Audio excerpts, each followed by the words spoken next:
Alright, David Harry here. Now, I've just been out doing a comparison between my DJI Action 2 and my GoPro Hero 11 Black.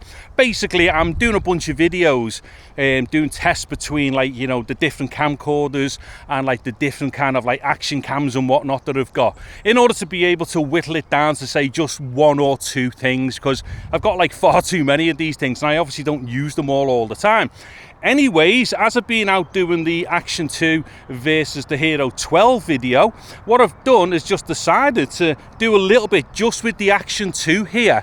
So what I'm using is the Action 2, like just with the camera module, not with the battery or anything like that. So this is recording obviously internally, and it's also using its own small internal battery for what I'm doing right now. Now I'm just about to go walking into some shaded area here under tree cover, so this will give us an idea of what's going on with the exposure.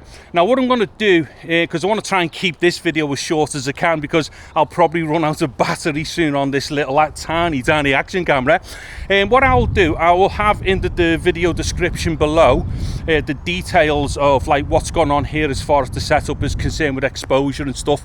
But the bottom line is it's fully automatic. I've got the white balance locked off, and I'm just recording with the standard Rec 709 color profile, not using like whatever a D-Cine like or whatever it is that DJI use on the Action 2. And obviously one of the main things here that I'm testing is the ability to just go in and out of, like, you know, bright light into shaded area and stuff, and how well the Action 2 handles that. But also, you know, the audio quality, because I actually find that the microphone on this camera is awesome. And on that point as well, I do have a slight little bit of a filter over the microphone on the front of the camera. There will be a picture of that at some point during the video and showing exactly what it looks like. Anywho, yes, I'm just about to come out into bright light here. Now, the thing is, the reason why I wanted to test this is because as I was putting it away in my sling bag with the GoPro, you know, I'm looking at the Action 2 thinking, it is tiny. It is the most unobtrusive action camera you can possibly buy or use, you know, with a decent picture and microphone. Now, the thing is, I actually do use it without the extra, like, you know, battery bank or whatnot attached to it. So I do use it just on its own like this, which means that it is using the internal battery that it's got, which isn't massive, and it's got a small amount of storage. So I'm recording 4K 25 frames per second.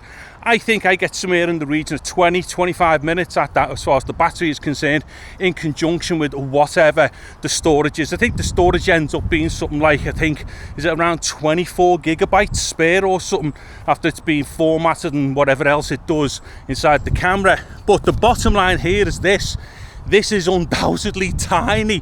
So I haven't even got it on a pistol grip. I'm literally just holding the top module on its own. So yeah, anyway, I'll probably leave it at that. I think I've explained everything that I need to explain here as far as the point of this video is concerned. So let me know in the comments what you thought of this. How does it look for an off-the-cuff thing, which I've literally just pulled out my pocket, clicked like record and gone for it? And how is the audio? Anyway,